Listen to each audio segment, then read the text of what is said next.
Hello my dear future doctors and my dear friends, good evening everyone.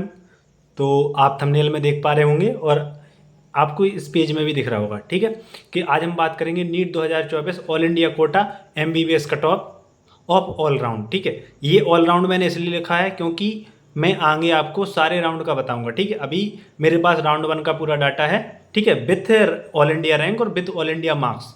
तो आज हम उसकी बात करेंगे कि ऑल इंडिया कोटा का राउंड 1 का क्या क्लोजिंग कट ऑफ गया था, यानी कि क्या क्लोजिंग रैंक थी जिस पर कि कॉलेज मिला था। क्लोजिंग रैंक का मतलब ये है कि इस रैंक के बाद कॉलेज नहीं मिला, ये लास्ट रैंक थी जिस पर कि राउंड 1 में कॉलेज अलॉट हुआ है उस पर्टिकुलर कैटेगरी में। ये मतलब होता है क्लोजिंग ऑल इंडिया रैंक का, कि इस रैंक के बाद अगर किसी की रैंक जैसे 19,603 है ये, तो फिर 604 वाले को नहीं मिला है, इसका मतलब क्लोजिंग रैंक क्या हुई, 19,603, ये मतलब होता है। ठीक है, तो वीडियो शुरू करने से पहले आपको एक चीज़ और अच्छे से बता दूं मैं कि अ, कि इसमें क्या है कि हम 4-5 कैटेगरी की बात करेंगे।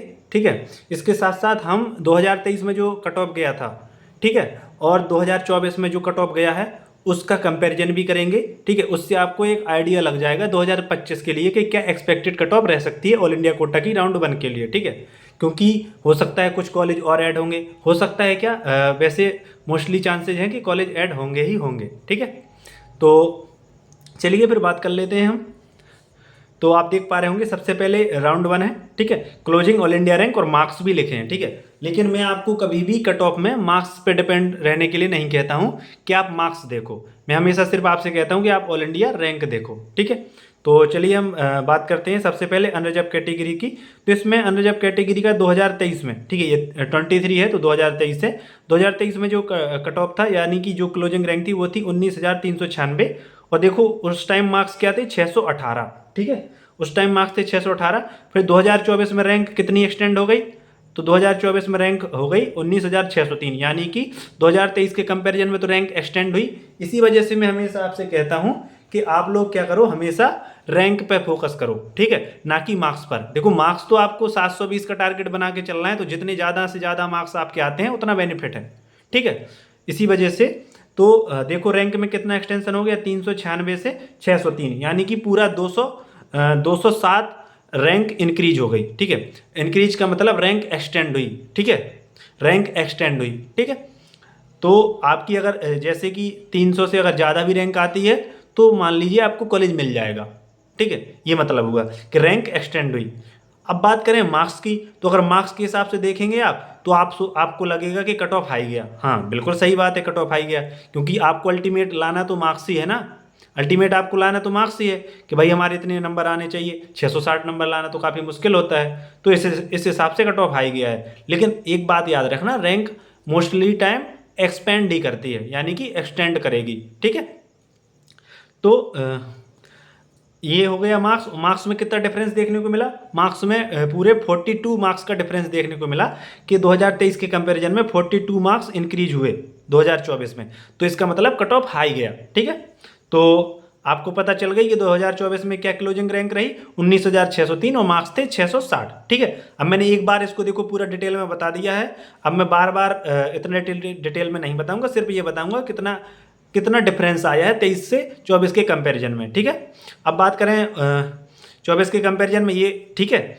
इसके साथ साथ ये मैं इसलिए बता रहा हूँ क्योंकि 2025 में भी आप देखना ये जो 19,603 रैंक है इससे ज़्यादा ही रैंक एक्सटेंड करेगी। ठीक है, जैसे 19,603 है तो क्या पता 20,000 हो जाए पूरा। ठीक है, जैसे 603 है या सिर्फ 200 रैंक एक्सटेंड करे वो 19,800 हो जाए। ठीक है, ये मतलब है मेरा। तो 2025 में भी रैंक एक्सटेंड करेगी, आप कंफर्म समझ लीजिए। और आपको जो राउंड 1 में क्लोजिंग रैंक रहेगी एमबीबीएस के लिए वो समथिंग 20,000 के समथिंग रहेगी जनरल कैटेगरी के लिए। ठीक है, अगर आपकी रैंक इतनी आती है जब भी आपका रिजल्ट आता है, अभी तो पेपर भी नहीं हुआ ना, लेकिन मैंने इसलिए पहले से बना दिया क्योंकि बहुत से लोग पहले से परेशान रहते हैं कि हमें कितने मार्क्स लाने चाहिए। तो अगर ये 660 मार्क्स हैं तो आप कम से कम 670 मार्क्स तो मान के चलिए ही। ठीक है, 670, क्योंकि मार्क्स तो इंक्रीज करेंगे, ये तो फिक्स है। ठीक है, अगर घटते हैं तो बहुत अच्छी बात है, आपके अच्छे मार्क्स आएंगे तो आपको अच्छा कॉलेज मिलेगा और अच्छा कॉलेज मिल जाएगा। ठीक है, तो अब हम बात करेंगे ओबीसी की। तो ओबीसी का 2023 में क्लोजिंग रैंक था 19,977। ठीक है, और मार्क्स थे उस टाइम 617। फिर 2024 में ये रैंक एक्सटेंड होकर कितना हो गया 20,281। ठीक है, तो देखो यहाँ पे भी रैंक एक्सटेंड हुआ है और यहाँ पे रैंक कितना एक्सटेंड हुआ है 304 रैंक एक्सटेंड हुआ है। ठीक है, 23 से 24 के कंपैरिजन में 304 रैंक एक्सटेंड हुई है। वहाँ 207 थी, यहाँ 304 हो गई। ठीक है, इसके बाद हम बात करें मार्क्स की, तो मार्क्स 617 थे 2023 में, और 2024 में कितने मार्क्स रिक्वायर्ड थे हमें ओबीसी कैटेगरी के लिए, वो थे 658। ठीक है, तो 658 थे, तो देखो मार्क्स तो काफ़ी ज़्यादा इंक्रीज हो गए। मार्क्स समथिंग क्या कहते हैं, समथिंग क्या, पूरा मैं एग्जैक्ट बता देता हूँ आपको, 41 मार्क्स इंक्रीज हो गया। ठीक है, तो अब आप पूछेंगे कि ओबीसी कैटेगरी वालों को कितने मार्क्स चाहिए 2025 के लिए, तो 2024 में 658 थे, तो आपको कम से कम बोल रहा हूँ 665 मार्क्स तो लाने ही चाहिए। ठीक है, 665 कम से कम। ठीक है, अगर ऑल इंडिया कोटा से आप जाना चाहते हैं राउंड 1 से। ठीक है, बाकी तो जिनका अगर 660 के समथिंग मार्क्स आता है तो उनको स्टेट कोटा से मिल जाएगा, क्योंकि स्टेट कोटा में ज़्यादा रिजर्वेशन होता है। ठीक है, इसके बाद हम बात करेंगे ईडब्ल्यूएस कैटेगरी की, तो ईडब्ल्यूएस कैटेगरी में जो 2023 का क्लोजिंग रैंक थी, ठीक है, वो थी 21,591। ठीक है, जो बढ़ के यानी कि एक्सटेंड करके 2024 में हो गई 23,419। ठीक है, तो देखो यहाँ बहुत ज़्यादा रैंक में एक्सटेंशन देखने को मिला, वही 1828 रैंक का एक्सटेंशन देखने को मिला है। ठीक है, आप सोच रहे होंगे कि मैं एग्जैक्ट क्यों कैसे बता दे रहा हूँ, तो मैंने पहले ही इसकी कैलकुलेशन करके रखी है, इसलिए मैं बता दे रहा हूँ। यहाँ पे स्पेस कम था, इस वजह से मैंने लिखा नहीं। ठीक है, बाकी आप खुद भी देख सकते हैं। इसके बाद हम बात करें मार्क्स की, तो मार्क्स हैं 613 2023 में थे, और ये 2024 में मार्क्स बढ़ के कितने हो गए 655, यानी कि इसमें कितना समथिंग इसमें 42 मार्क्स का डिफरेंस आया। ठीक है, इसमें 42 मार्क्स का डिफरेंस आ गया। तो अब ईडब्ल्यूएस वाले बच्चे पूछेंगे कि हमें अगर ऑल इंडिया कोटा से चाहिए कॉलेज, क्योंकि हमारे स्टेट में शायद कट ऑफ हाई जाती हो, ऑल इंडिया कोटा से हमें मिल जाएगा राउंड 1 में, तो आपको कितने मार्क्स लाने चाहिए, तो आपको भी मैं यही बोलूँगा कि आपको भी कम से कम 660 मार्क्स लाने चाहिए। यहाँ पे कम से कम 670 लाने चाहिए, इनको चाहिए 665, इनको कम से कम 660। ठीक है, और इसके बाद हम बात करेंगे एससी कैटेगरी की, तो एससी कैटेगरी का जो 2023 में क्लोजिंग रैंक था वो था 1,13,000। ठीक है, और जो 2024 में एक्सटेंड करके हो गया 1,05,676।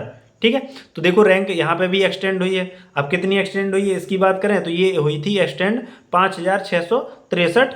ठीक है, इतनी रैंक एक्सटेंड हो गई, तो इस बार भी ये रैंक एक्सटेंड होगी, और कम से कम 1,06,000 से लेके 1,08,000 या 1,10,000 तक भी जा सकती है। ठीक है, और मार्क्स की बात करें तो मार्क्स रिक्वायर्ड थे 2023 में 509, जो कि इंक्रीज होके 2024 में हो गए 575।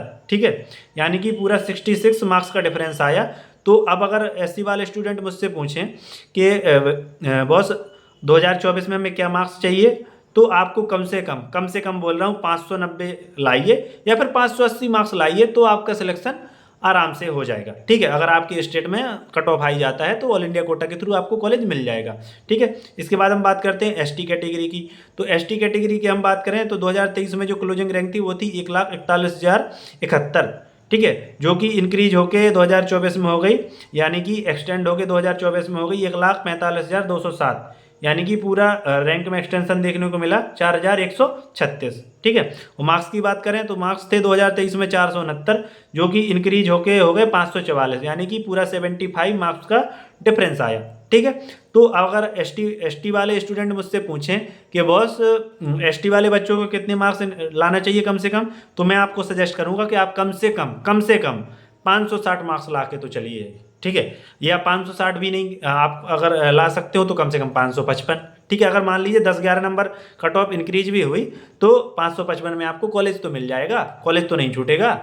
ठीक है, तो देखो अभी कुछ स्टूडेंट को ये लग रहा होगा कि बॉस अभी ये क्यों बता रहे हैं, अभी मैं इसलिए बता रहा हूँ क्योंकि ये आपको यार एग्जाम के पहले ही टेंशन होने लगती है कि क्या कट ऑफ रहेगा, और आप ये लोग वीडियो आप यहाँ वहाँ वीडियो ढूंढने लगते हो, देखने लगते हो। इसी वजह से ये मैंने वीडियो बना दी। मैंने देखो यूपी नीट का जो राउंड 1 का जो कट ऑफ गया था वो भी बना दिया, क्योंकि मैं तो यूपी से हूँ, तो मुझसे जो ज़्यादातर स्टूडेंट होंगे यूपी वाले ही कनेक्ट होंगे। ठीक है, लेकिन कुछ अदर स्टेट से भी कनेक्टेड हैं। ठीक है, जैसे जम्मू कश्मीर या बिहार, एमपी, ठीक है, राजस्थान, असम हुआ, कुछ ऐसे स्टेट हैं, तो वो ऑल इंडिया कोटा से अगर पार्टिसिपेट करना चाहते हो तो इस वजह से मैंने ऑल इंडिया कोटा का राउंड 1 का ये वीडियो बना दिया है और इसकी पीडीएफ आपको टेलीग्राम पे मिल जाएगी, चाहे तो आप स्क्रीनशॉट भी ले सकते हैं, पीडीएफ में ज़्यादा क्लियर रहेगा, ठीक है। और इसके साथ साथ अगर आपको राउंड 2 का भी चाहिए, अभी चाहिए होगा तो मैं अभी इसमें आगे बना दूंगा, और अभी नहीं चाहिए हो तो कोई बात नहीं, बाद में बना दूंगा, ठीक है। क्योंकि ज़रूरत तो पड़ेगी ही पड़ेगी, जब आपका राउंड 2 का काउंसलिंग होगा तब आपको ज़रूरत पड़ेगी। तो अगर आपको अभी चाहिए होगा तो आप कमेंट में कमेंट कीजिएगा, तो ही मैं बनाऊंगा अभी। अगर आप अभी कमेंट नहीं करेंगे तो फिर मैं बाद में बनाऊंगा जब काउंसलिंग चलेगी। तो जैसा आपको सही लगे आप कमेंट में बताइएगा कि राउंड 2 और राउंड 3 राउंड 4 का अभी चाहिए, तो मैं अभी बना दूंगा।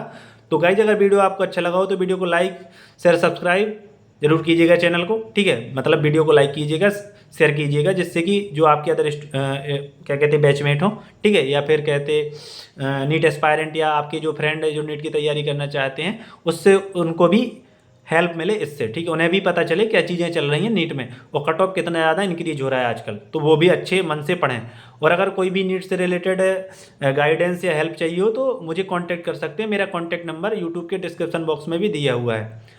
और जैसे आप लोगों की अगर वीडियो से हेल्प होती है तो मैं आपसे सिर्फ एक ही बात कहूँगा कि कमेंट में थैंक यू लिखने की बजाय सिर्फ आप इतना करें कि कम से कम 4 नीट एस्पायरेंट या अपने 4 फ्रेंड जो नीट की तैयारी करना चाहते हो, ठीक है, या मेडिकल फील्ड में आना चाहते हो, उनके साथ चैनल शेयर करें, जिससे कि उनकी अगर कोई भी प्रॉब्लम है तो वो उससे बेझिझक होकर पूछ सकें और उनकी भी प्रॉब्लम सॉल्व हो सके, ठीक है। क्योंकि हमारा चैनल इसीलिए है, हेल्प के लिए। हमारे चैनल पे ऐसा कुछ नहीं है कि भाई कुछ चीज़ें पैसों से लेके की जाएँ, ऐसा कुछ है नहीं। तो बाकी आपकी इच्छा है, करना ना करना किसी से ज़बरदस्ती नहीं है। तो थैंक यू फ्यूचर डॉक्टर्स। अगर आपको वीडियो अच्छा लगा हो तो लाइक शेयर सब्सक्राइब जरूर कीजिएगा। तो थैंक यू, मिलते हैं अपने नेक्स्ट वीडियो में। Thank you.